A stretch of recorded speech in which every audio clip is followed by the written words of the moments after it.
এরে আমার কলিজার যুবক, ও বৃদ্ধ বাবাজি, ও পর্দার আড়ালের মা বোনেরা, এত বড় বেঈমান ফেরাউন আমার আল্লাহর বিরুদ্ধে চলে গেল। টাকার অভাব নাই, ক্ষমতার অভাব নাই, পুরা মিশরের মধ্যে খোদা দাবিদার হয়ে গেল। কিন্তু আমার মালিকের কুদরত, ওই ফেরাউনের স্ত্রীর নাম কি? জোরে বলেন। ওই আসিয়াকে আল্লাহ এমন ভাবে কবুল করেছেন যে আসিয়া এত বড় বেঈমানের ঘরে থাইকা আমার আল্লাহকে আপন করে নিয়েছেন। যে আসিয়ার ব্যাপারে রহমতের নবী বলেন, কিয়ামতের দিন মুসিবতের সময় আমি মুহাম্মদের সাথে জান্নাতের ভেতরে আসিয়ার সাথে বিবাহ হয়ে যাবে। নবী বলেন, হাসরের ময়দানে সব মানুষ উলঙ্গ দাঁড়াবে, নারীরাও উলঙ্গ, পুরুষেরাও উলঙ্গ। জমিনটা হবে কিয়ামতের মাঠ। বাইতুল মাকদিস প্রথম কিবলা, সিরিয়ার জমিন হবে আল্লাহর স্টেজ, আদালত। কেউ বলেন মক্কার পার্শ্বে আরাফার ময়দান হবে আদালত। কঠিন হালাত, সূর্য নিচে চলে আসবে, গরমে মাটির জমিনটা পুড়িয়া তামা হয়ে যাবে। জাহান্নামের চিৎকারের আওয়াজ, মানুষগুলো ভয়ে থরথর করে কাঁপতে থাকবে। নবী বলেন, ওই কঠিন সময় কেউ কারো আপন হবে না।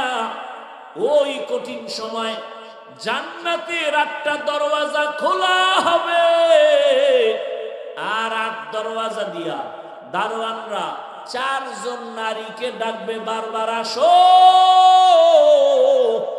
জান্নাতের দরজা খোলা, তোমাদের কোনো হিসাব নাই, মেহমানখানা রেডি। কয়জন নারীকে ডাকবেন? 4 জন। কত ভাগ্যবতী, হিসাব লাগবে না, সূর্যের তাপ লাগবে না। জান্নাতের 8টা দরজা খোলা, যে কোনো দরজা দিয়ে ঢুকো। ওই 4 জন নারীর মধ্যে একজন নারী হবেন বেঈমান ফেরাউনের স্ত্রীকে আসিয়া। এরে এত বড় বেঈমানের ঘরে থাইকা একজন নারী মহিলা কত দুর্বল, কিন্তু ঈমান কত মজবুত। ফেরাউন একদিন দেখে আসিয়ার হাত থেকে যেন কি পড়ে গেল, আল্লাহর নাম নিয়ে উঠালো। ফেরাউন পিছে, আসিয়া বুঝতে পারে নাই, আওয়াজ হয়ে গেছে। ফেরাউন বলে, আসিয়া কার নাম নিছো? আমার রবের নাম। চিন্তা করলো গোপন রেখে আর লাভ কি, যখন প্রকাশ হয়েই গেছে বলেই দেই, আমার রবের নাম। ফেরাউন কয়, মিশরের রব তো আমি, তুমি আবার কারে রব বানো? কয়, তোরে যে বানাইছে সে আমার রব।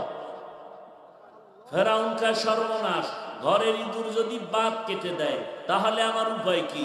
আমার স্ত্রী যদি আমাকে খোদা বলে না মানে, একটু পিছনে যান ভাই, যদি আমাকে আমার স্ত্রী খোদা বলে স্বীকার না করে, আমার কপাল বড় খারাপ। আসিয়াকে বুঝায়, এ আসিয়া, একবার কর আমি তোর খোদা। কয়, না, আমি আমার রবের মায়া অন্তরে জমা করেছি। আমি যেই অন্তর যেই রবের দিয়েছি, কোন বেঈমানের কাছে সে রবের মহব্বতের সামনে মাথা নত করব না। এরে পর্দার আড়ালের আম্মা জানেরা, একজন নারীর ইমানের পাওয়ার কত দেখেন। ফেরাউন এত বুঝায় মানে না, বলে কানের গোড়ায় মুখটা লাগাইয়া আস্তে বলো, আমি তোমার রব। ডাক দিয়া কয়, ফিরাউন, তোমার মিশরের মানুষ যা করে তুমি চুপে চাপে দেখো না, কিন্তু আমি এমন রবের গোলাম, অন্ধকারেও যা করবা আমার রব দেখেন। আমার রব এমন, কেউ তাকে ফাঁকি দিতে পারে না। পারে? কখনই পারে না। ফেরাউন কয়, তো বেতাল অবস্থা। হামানের ডাকলো, বুঝাও। যত বুঝায় আসিয়া তত টাইট হয়। জোয়ারের পানিতে যত বাদ দেয় পানির শক্তি বেড়ে যায়। ইমানদারের ইমানের উপরে যত হামলা হয় মুমিনের ইমানের পাওয়ার বেড়ে যায়। এরে আল্লাহর বান্দারা, এদেশে এত ইসলামের আওয়াজ কেন? মাদ্রাসা বাড়লো কেন? মসজিদ বাড়লো কেন? কওমি মাদ্রাসা বাড়লো কেন? তাবলিগ বাড়লো কেন? চরমনাই বাড়লো কেন? বাধা দেওয়ার কারণে। কিসের কারণে? বাধা দেওয়ার কারণে। আসিয়ারে যত বাধা দেয় আসিয়ার সাহস বেড়ে যায়। এক পর্যায়ে আসিয়া বলে, জীবনেও তোরে খোদা বলবো না। ফেরাউন কয়, বুঝছি, ওরে ফিরানো যাবে না। এবার ওরে শাস্তি দাও, ভালোবাসা বন্ধ করে দাও। খানা বন্ধ, বিছানা বন্ধ, আসিয়ারে আলাদা রুমে কষ্ট দেয়, রিমান্ডের মতো খানাও দেয় না। এই কষ্টের মধ্যে থাকিয়া আসিয়া কাঁদে, হে মালিক তুমি আমাকে দুনিয়ার লোভে ফালাইও না, আমারে ধৈর্য ধারণ করার তৌফিক দান করো। ও আল্লাহ আমি যেন তোমারে ভুলে না যাই। ও দয়ার মালিক ইমানের পাওয়ার বাড়ায়া দাও, ধৈর্য ধারণের তৌফিক আমারে বাড়ায়া দাও।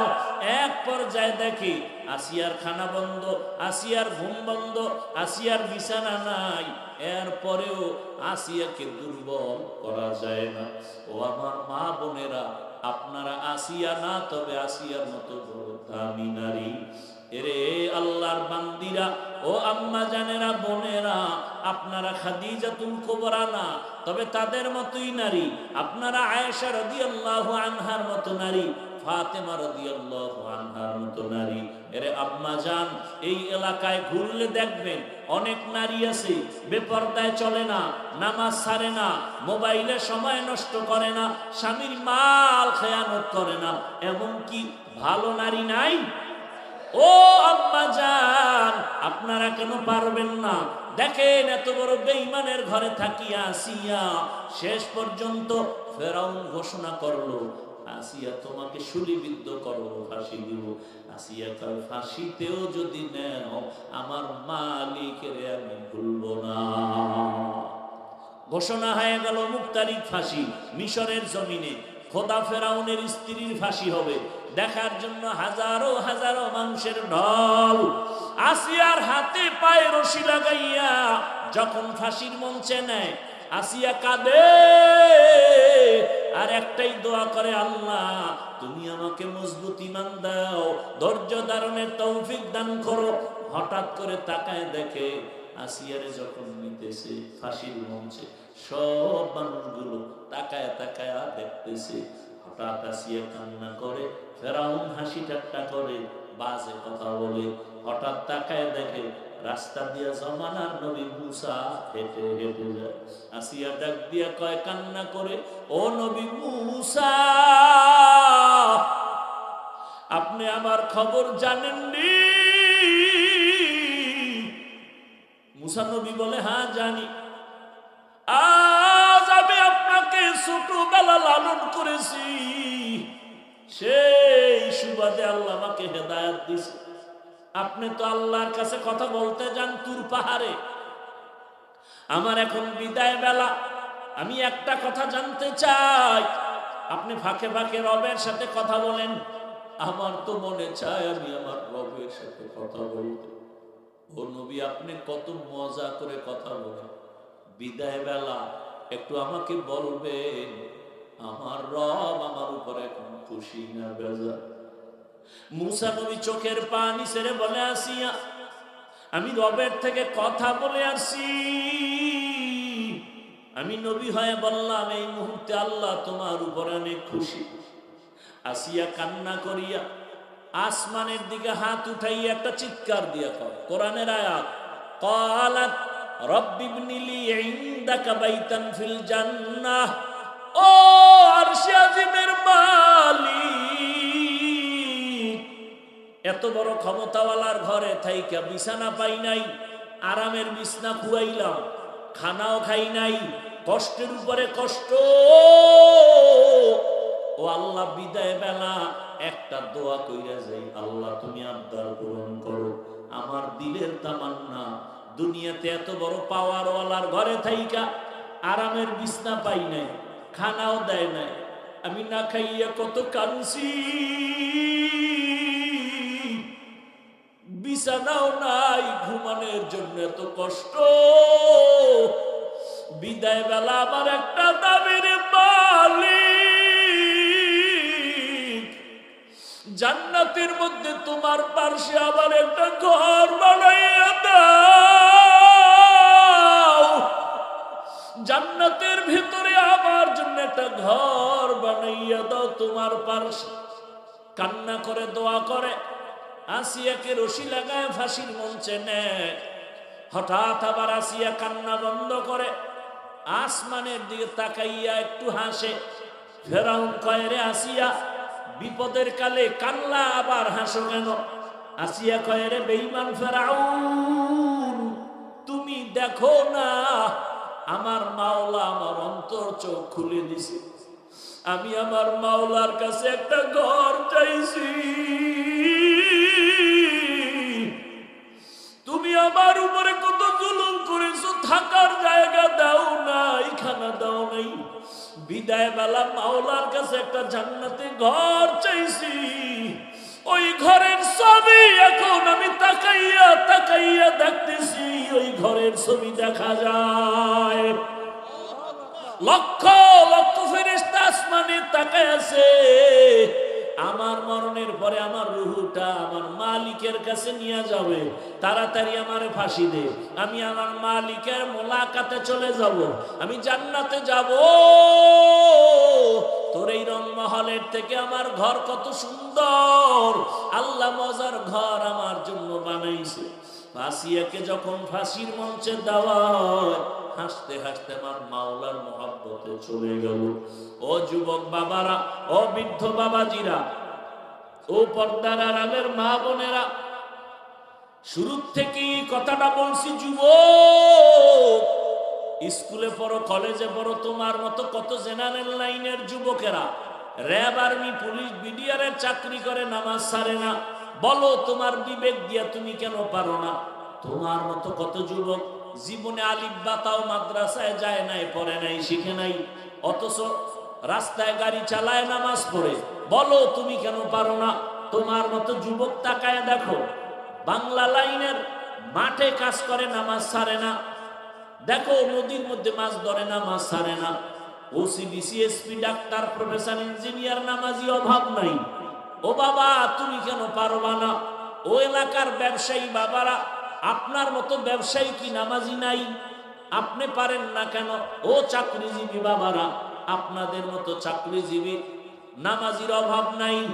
ঢাকা কলেজে গিয়া দেখো কত ছেলে কলেজে যায়, মাথায় পাগড়ি বড়, যা দাড়ি বড়, জামা পরা, পেছন দিক দিয়া তাকাইলে মনে হয় মসজিদের খতিব, অথচ আরবিও ভালো করে পারে না, অথচ ঢাকা কলেজে ক্লাস করে।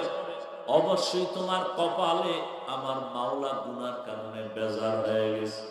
ও যুবক, আমি শুরু থেকেই বলছি, লেখাপড়া করে ডাক্তার হও, ইঞ্জিনিয়ার হও, প্রফেসর হও, আদর্শমান একজন এসপি হও, ওসিডিসি হও, চেয়ারম্যান, মেম্বার হও। তোমার আদর্শ দিয়া যেন সমাজ আলোকিত হয়। আর আলোকিত বান্দা যদি হতে চাও, ও বাবা, আজকে ডাক্তার জাকির নায়েকের নাম কে না জানে, অথচ হোমিওপ্যাথিক ডাক্তার এত সুনাম একমাত্র সুন্দর আদর্শের কারণে। ও যুবক, তুমি লেখাপড়া করে যদি আদর্শবান ডাক্তার হও, কোরআন পড়বা, ডাক্তারিও করবা, মা বাবার জন্য দোয়া করবা, জীবনটা ধন্য হবে। অনুরোধ করে গেলাম, হেদায়াতের মালিক আল্লাহ, মনের আশা পুরাইয়া তো গুনাহ কম করো নাই। মনে আশা জাগছে, পার্কে যাবি, দৌড়ায় গেছো, মা বাধা দিছে, মায়ের গালি দিছো। মনে আশা আসছে, সারা রাত মোবাইল চালাইছো, এখনো কি আশা পূরণ হয় নাই? আরো কি আশা আছে? তাহলে আমাকে বলো না, আর কতদিন রাতের বেলা মোবাইলে গুনাহ করলে আশা পূরণ হবে বলো? আর কতদিন পার্কে পার্কে দৌড়াইলে আশা পূরণ হবে? আর কতদিন দাড়ি কাটলে, নামাজ ছাড়লে আশা পূরণ হবে বলো? এবং এ কথাও বলো, তোমার হায়াতের বাকি আছে আর কতদিন? পানির নিচে যুবকের লাশ, গাড়ির নিচে যুবকের লাশ, ঘরের বিছানায় যুবকের লাশ। অতএব আমি বলবো, তওবা করে নাও, আল্লাহর কাছে অন্তর খুলে বলো, হে আল্লাহ, জীবনে আর নামাজ ছাড়বো না, আর দাড়ি কাটবো না, বেপরদায় চলবো না। মা বাবার দোয়া নিয়া, শিক্ষকের দোয়া নিয়া, ওলামায়ে কেরামের দোয়া পরামর্শ নিয়া নবীর তরিকা মেনে চলবো। মা বাবার সাথে, শিক্ষকের সাথে, ওলামায়ে কেরামের সাথে বেয়াদবি করবো না। তওবা করার মতো যদি অন্তর তৈরি হয়, মুনাফিকি যদি না থাকে, খাঁটি তওবার নিয়ত যাদের আছে, দুটো হাত আমার আল্লাহকে দেখাইয়া দাও। আয় আল্লাহ, হাতগুলো কবুল করে নেন, তওবা কবুল করে নেন, তওবার উপরে মজবুত হইয়া চলার মতো তৌফিক দান করেন। আমিন। হৃদয় ভগবী বিলাসের বাড়ি গাড়ি পরে রবে সব, থাকতে সময় স্মরণ করো আল্লাহ আমার রব।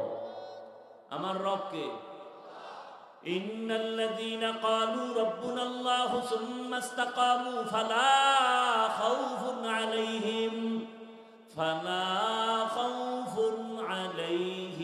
ওয়ালা হুম ইয়াহজানুন।